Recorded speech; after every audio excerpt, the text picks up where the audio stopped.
Good morning to all of you. आज की video में हम देखने वाले हैं जैन धर्म के 9 सत्य।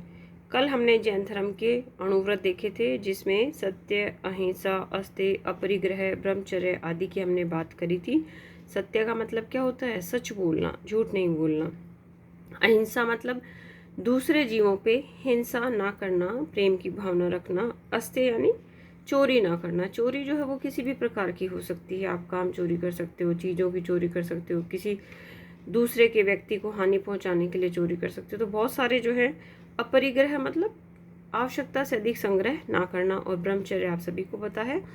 तो आज देखते हैं जैन धर्म के 9 सत्य। देखिए, जैन धर्म में 9 सत्यों को केंद्र स्तर पर रखा गया है, जो व्यक्ति के निर्वाण प्राप्त करने में सहायता करते हैं। कि अगर हमें इस जीवन से मोक्ष प्राप्त करना है, हम इस धराधाम को छोड़कर जाना चाहते हैं, वापस कभी नहीं लौटना चाहते, तो जैन धर्म के अनुसार ये 9 सत्य का अगर हम पालन करें तो हमारी जो है वो मुक्ति हो सकती है, हमें मोक्ष मिल सकता है। फर्स्ट है, देखिए, जीव। जैन दर्शन में आत्मा को जीव कहा गया है। वह चेतन तंत्र है। यह कर्म के अच्छे या बुरे परिणामों का सहन करता है और यह आवागमन के चक्र में रहता है। वो क्या कहते हैं? जीव। जीव से मतलब क्या है? आत्मा। जैसे हम लोग हैं तो हमारी आत्मा जो है वो जीव है। वो क्या कह रहे हैं कि जीव जो है उसका ही आना जाना लगा रहता है। अगर हम अच्छे कर्म करते हैं तो उससे क्या होगा? हमारी गति होगी। गति इन द सेंस हमें मोक्ष की प्राप्ति होगी। और अगर हम बुरे कर्म करते हैं तो इस जीवन पे बार बार आकर हम अपने कर्मों का फल भोगेंगे। सेकंड है अजीव। अजीव से भाव उन जड़ पदार्थों से है जिनमें चेतना नहीं होती है। ठीक है, जैसे निर्जीव चीजें हैं, पेन है, कॉपी है, पेंसिल है, ईंट पत्थर आदि, ये सब क्या है? अजीव। फिर है पुण्य।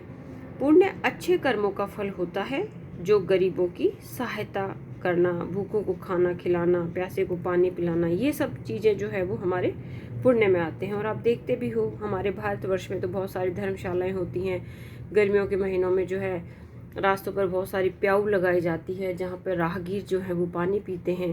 तो ये सारे कर्म क्या होते हैं? पुण्य कर्म होते हैं। कोई वस्त्रों का दान कर रहा है, कोई पुस्तकों का दान कर रहा है। ठीक है। नेक्स्ट है पाप।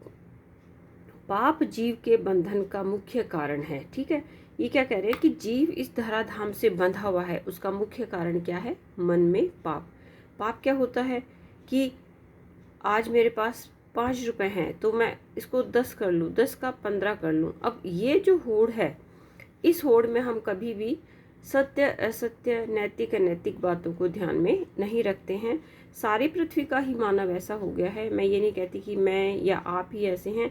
हर कोई, आज हर कोई व्यक्ति लालची हो चुका है। सिर्फ हमारा मेन उद्देश्य क्या हो गया कि एन केन प्रकारेण कैसे भी हो हमारे काम की साधना होनी चाहिए, हमारा काम पूरा होना चाहिए। और यही चीज़ें जो है वो क्या बनती हैं? पाप बनती हैं। ठीक है, हमें लगता है कि ये तो छोटा सा काम है, ये कोई पाप नहीं है, लेकिन कहा जाता है कि ईश्वर के वहाँ पे आपका एक एक पल जो है वो नोट होता है, और वहीं से डिसाइड होता है कि ये पाप है या पुण्य है, क्योंकि इस सृष्टि का निर्माण जो है वो ईश्वर ने किया है, और ये जड़ चेतन जो है वो उन्हीं की कृपा से चलता है। नेक्स्ट है आसर्व। आसर्व क्या होता है? यह वह प्रक्रिया होती है जिसमें आत्मा अपने अंदर अच्छे या बुरे कर्मों को संचित करती है। जिसके कर्म अच्छे होंगे तो वह सुख प्राप्त करेगा, और जिसके कर्म बुरे होंगे उसे दुखों का सामना करना पड़ेगा। ठीक है, ये क्या कह रहा है? आसर्व का मतलब है कि कर्मों का मनुष्य की तरफ आना। जैसी मेरी वृत्ति होगी मैं वैसा ही क्या करूँगी? कर्म करूँगी। और जो बुरे कर्म या अच्छे कर्म मेरी साइड में आ रहे हैं, चले आ रहे हैं, तो वो क्या कहलाते हैं? वो प्रक्रिया जो है, वो प्रोसेस जो है वो क्या कहलाता है? आसर्व कहलाता है। नेक्स्ट है संवर। संवर क्या होता है कि कर्म जो भी है वो आत्मा की तरफ आ रहे हैं तो उनको रोकने की प्रक्रिया क्या कहलाती है? संवर कहलाती है। क्योंकि देखो, ज़्यादा खुशी और ज़्यादा दुख, हमेशा दोनों ही चीज़ें हमारे लिए क्या होती हैं? हानिकारक होती हैं। ठीक है, सबसे जो श्रेष्ठ हमारे लिए चीज़ है, जो कभी हमें नुकसान नहीं पहुंचाती, वो होता है ईश्वर का स्मरण करना 24 घंटे। वो हमें कभी नुकसान नहीं पहुंचाएगा। बाकी जो भी भौतिक चीज़ें हैं वो हमेशा हमें गति प्राप्त करने में, मोक्ष प्राप्त करने में नुकसान देती हैं।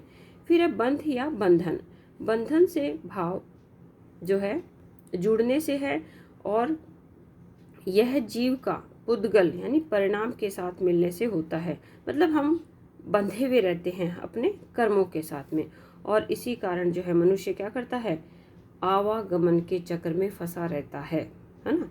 हमारा क्या, धर्म के अनुसार हमारा क्या मानना है कि अगर हम बुरे कर्म करेंगे तो बार बार अपने कर्मों का फल भोगने के लिए हमें इस धराधाम पर लौटना पड़ेगा।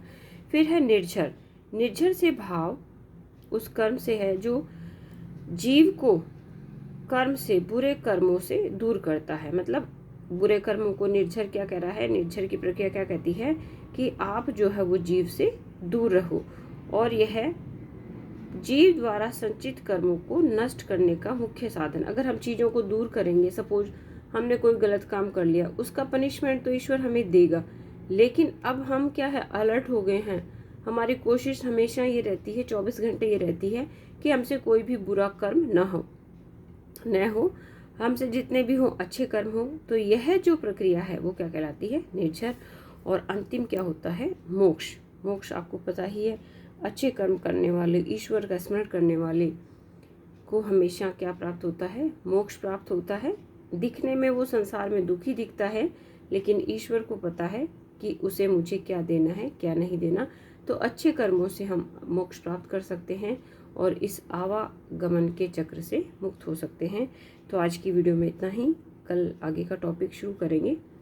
मेरी वीडियो देखने के लिए आप सभी का धन्यवाद।